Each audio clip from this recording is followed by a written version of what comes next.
And good afternoon, everybody. How are you? Welcome to Real Talks. My name is David Steele. Um, I wanted to apologize for yesterday. I was wiped out. I I went on. So one of the people I watch on YouTube all the time is Matt Jarbo, and so he actually fell asleep, and so he did a late night stream, and so I was on his stream. And long story short, it ended up being we. So he's on the West Coast along with me, and we ended up going to like 4 in the morning. It was like a 3.5 hour stream. And guys, if you want to go and actually, watch that stream, go over to his channel, Hollywood After Dark. It's a fabulous, fabulous site. Great group of people there. Um, it's amazing. But yeah, so and I reached out to him on Twitter, and I hope that would be great to actually get him on the show at some point. But yeah, I thanked Matt, and it was a good time. But I just needed a day to recover. So we're back. So today, you guys are going to be getting a daily double. Not only are you going to be getting Mission Impossible, but as it stands right now, this is episode number 2 of the hit show on Disney Plus, Secret Invasion. And so this was, the way the first episode ended, okay, and obviously you want to do that with a cliffhanger and everything else. Mind you, there's only 6 episodes here, so we're already a third of the way through this, or a third of the way through the season, and it just the way it ended was really good. It was really solid. Um, it ended on a cliffhanger. We don't know what's going to happen, and this gave a lot of backstory, just in general, to everybody. And there was a lot that's happened in this episode. And what I do like about it too is that it was long. So one thing that I think a lot of people had a problem with The Mandalorian was that there were episodes that was just all over the place, right? I mean, you had one that was like 37 minutes. And mind you, this is with credits. You had like a 37-minute episode, then you had a 54-minute episode, then you had a 45-minute. It was jumping all over the place. And what ended up happening was, like, and there were some episodes you could clearly see there needed to be more development and more story told. And that just wasn't the case here. And The Last of Us was very good in the respect that it was a good, solid hour.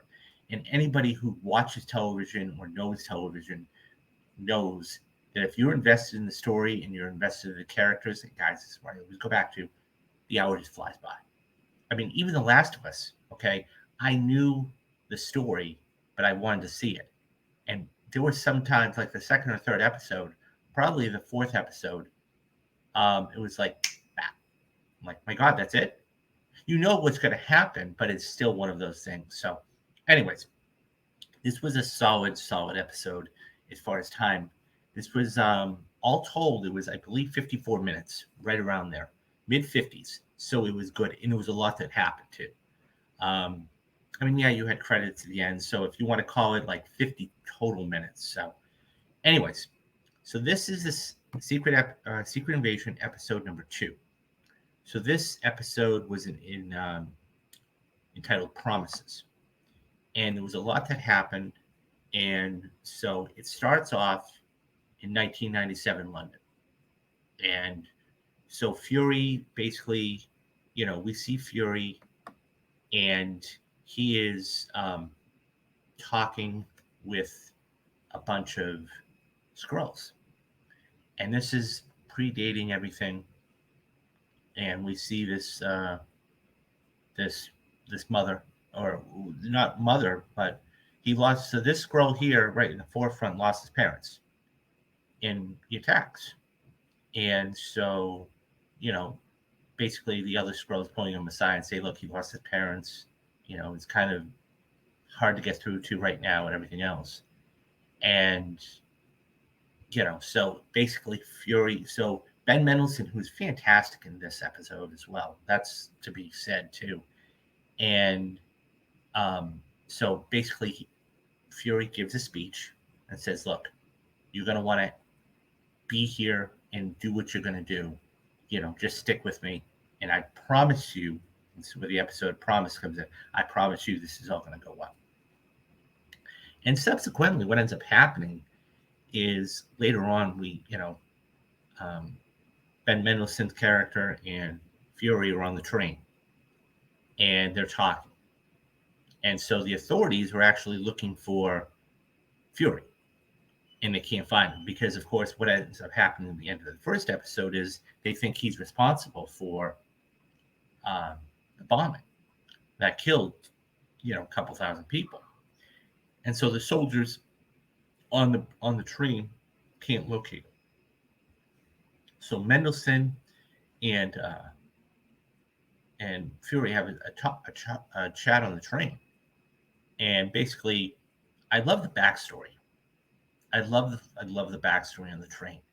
That was one of the cool things is because we get to see more of Fury's back, the back of Fury and just how it worked.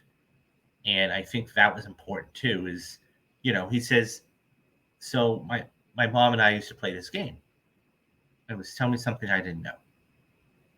And so basically he says, tell me something I didn't know about the Skrulls or the Skrull invasion. And so Ben Mendelsohn's character basically tells him something that he already knows. He's like, tell me something I don't know about this. And so Ben Mendelsohn's character, and by the way, guys, the reason I'm not using their names is because I don't want to butcher them. I mean, I could try, but I suppose if they're easy, we can do that. But Talos, okay? So Talos basically says something to Fury that there's a million of us here. And of course, Fury is shocked and surprised and blown away. And he's like, this is your stop, get stepping. And so now Fury's got to come to the realization that there are a million Skrulls on Earth. And what the hell are we going to do? And that's the least of his problems as we move forward in this episode. So that's the other thing too. This jumped right into where episode 1 ended. So it was one of those things where it wasn't like 5 years later or this was almost a continuation right of episode 1, which I really enjoyed. As I said, it was a great backstory. We got a little nuggets, and this is what they do very well. And this gives you a little more depth of the character. So one of the other things Fury has to do, and anybody who watched the first episode and saw what happened at the end of that episode, okay, knows that one of the most beloved characters, not only in Avengers, but really S.H.I.E.L.D. passed away. And that was Maria Hill. And one of the more powerful scenes, even though it was brief, was you saw the shot of the plane and the hearse and then bringing out a casket with a United States flag draped over it. And that was Maria Hill's. And so this is the scene where basically her mother basically says, listen, that man over there says, there's a great debt that, well, how did she die? Because they weren't giving her any information. So she was really uptight about that. And basically she said, go do something about it. Go take care of it. So this is another thing that Fury has to deal with. So he now knows there's a million Skrulls on Earth. He's having to deal with the repercussions of her death. So there's a lot going on with Fury in this episode. And so then we see news reports. Okay. CNN or, BBC, whatever you want to call it. So we see news reports of the UN Secretary General, Prime Minister, and journalists from the United States. And so our villain basically talks to Emilia Clarke's character and says, look, I'm going to go see the council. I want to tell them what's going on. So the council, of course, is the hierarchy of the Skrulls. So this is the scene where basically he sits down with everybody, but it's everybody. It's the UN Secretary General, it's the Prime Minister, it's the journalists, and they're all Skrulls. And it was I kind of knew that because the way he was speaking in a different tongue, and it was like, okay, they understand. There was no response from the other people in the room because they all understood him. So at that point, I knew they were Skrulls. And so the prime minister basically um, voted and elected him the general. And one of the cool shots when they were all talking is when they all stood up and they all turned as Skrulls. Of course, because look, they're shapeshifters, right? I mean, all they got to do is touch you and they can emulate you. And that's what happened in Moscow because, one of them emulated Fury that ended up shooting Maria. But really, truly, it was him that shot. So that was a cool scene. So that scene really reminded me of the Three Wise Men scene out of Training Day, which, by the way, guys, you can go over to my Patreon right now. It is up. Patreon is, it's very cheap for you guys. It's only $5 a month, starting at $5 a month. But yeah, it reminded me right out of Train Day, where Alonzo goes into the restaurant, ironically, with the Three Wise Men, and he's having a conversation about. So he gets elected general, and so now he's like the supreme leader of the Skrulls, and so at that point he has to go. He gets a phone call. So somebody gets and we now go to Rhodey. And so Fury and Rhodey actually have to have a meeting now. And so he's like, I just got out grilling because they think that you bombed Moscow and they want your head on a platter. So at this point, he's like, meet me in the bar. So 1 o'clock rolls around and he walks in, and the place, I got to laugh, right? Place is empty. They search him. He sits down. The place is empty, right?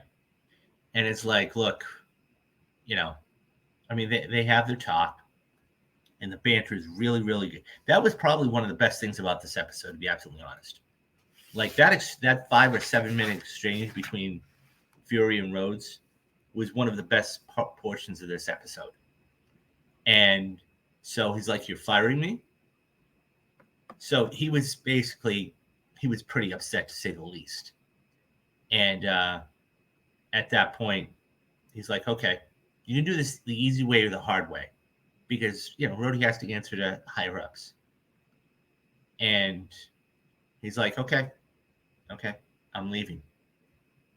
But he twists the guy. So getting up, he twists the guy's arm, nearly breaks it, and then I loved it. Fury being Fury gets in his face. He's like, "I'm Nick Fury. I can do whatever the hell I want to do."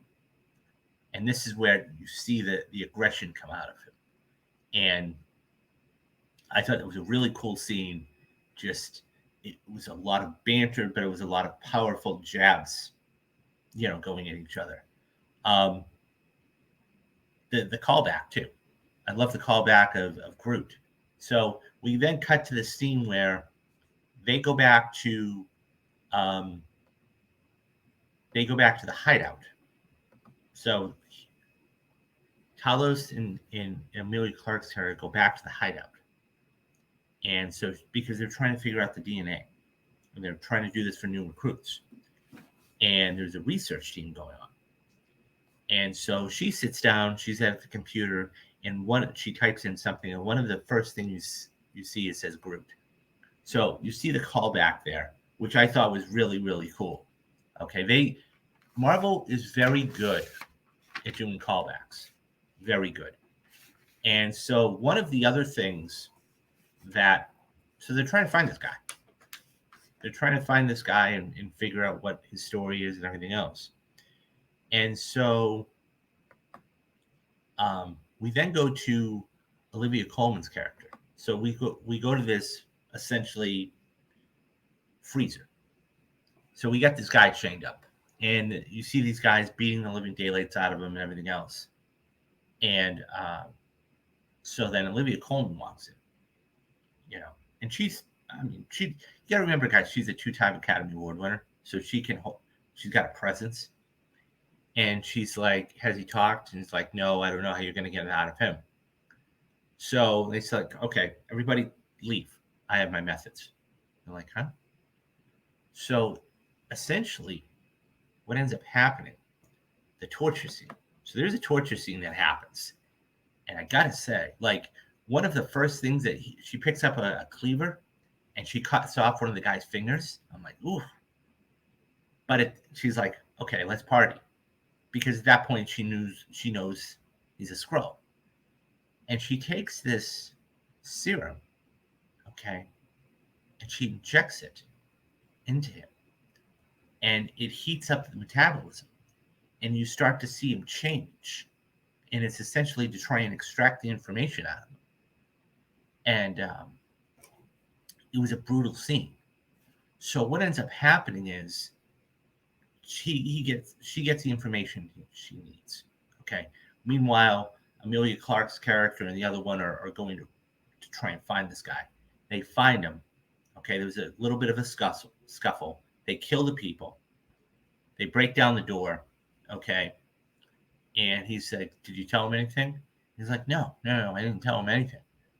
Like, okay, I believe you.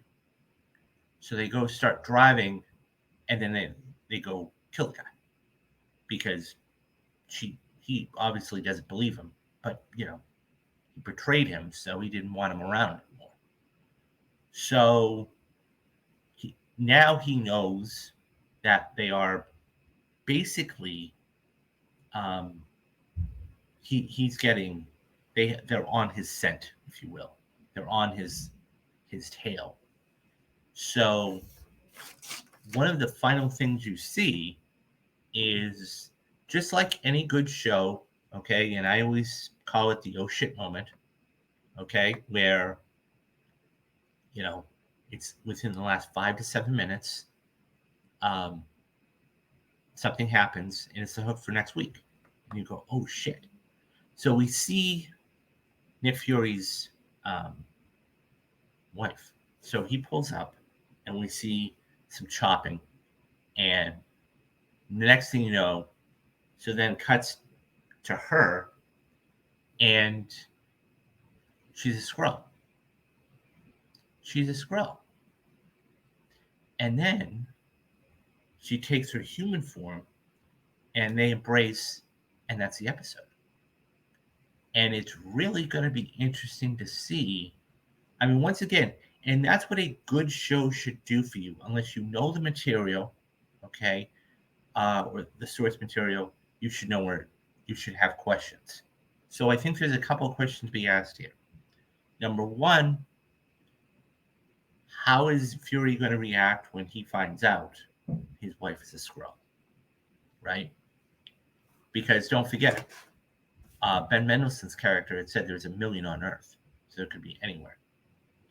Number two, what steps are they going to take to Gravik? What steps is Gravik going to take to try and make him lose his, the scent and everything else? There is also another relationship going on here that we didn't touch on in this episode. I suspect we'll do in the next episode, and that's between Ben Mendelsohn's character, okay, and Amelia Clark's character. So it's one of those things where, so Talos and Gaia. So it's one of those things where, what's the relationship there? So is it father-daughter or whatever it is? And I think that's going to be an important little nugget to flesh out. I mean, we've got 3 episodes left. It's a side story. I think it will eventually come together. But yeah, so this episode essentially was all about Fury. It was all about Fury and trying to not only figure out his past, but his future, and he was having to confront things. And so, I did, once again, I love the callbacks of the different, um, one of the masks. Well, what if the Avengers come? And we had Captain Marvel reference and everything. That makes good television. It does, you just sprinkle them in there. You don't do it all the time.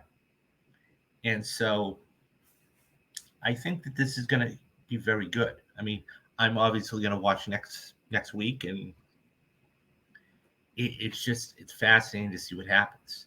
So, like I said, any good show, what you want to do is you want to give them questions. You want to give the viewer questions of what's going to happen next week and why should I come back next week? And they've absolutely done that. Okay. How is the enemy going to react? Okay. You've got Fury trying to reconcile everything. You've got the Ben Mendelsohn and Amelia Clark character relationship. So there's a lot going on there.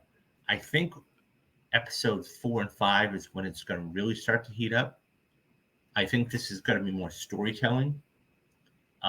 It's going to move it along, but 4 and 5 are really going to set the stage for 6. And 6 is going to be an all-out. I'll be very curious to see if this is a limited series or if this is if they're going to do like a second season of this. I don't know, but it'll be interesting. But this was really good. This was a really good series or episode in the series, and I think it's going to get better.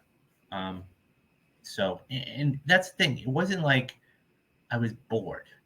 That's the other thing too, because 45-minute shows or 50-minute shows, they can be boring. They could be boring. And this one really, it jumped from the different storylines, which was good. And one thing else I noticed, and obviously it was a major touchstone last week, is the opening. So I didn't know if this was going to be like the same opening, like for the show, or if they developed individualized openings. And what it looks like is they developed individualized openings. So it was not the same opening as the first episode, right? I mean, you had a picture of the White House. There were some similar shots, but it wasn't exactly shot for shot done like that. So this is going to be good. And I think that, I'd be really, we'll never know, but I'd be wondering how the ratings were for this episode, because that's what you want too. Is when you have a streaming show like this that's original, you want those numbers to just climb.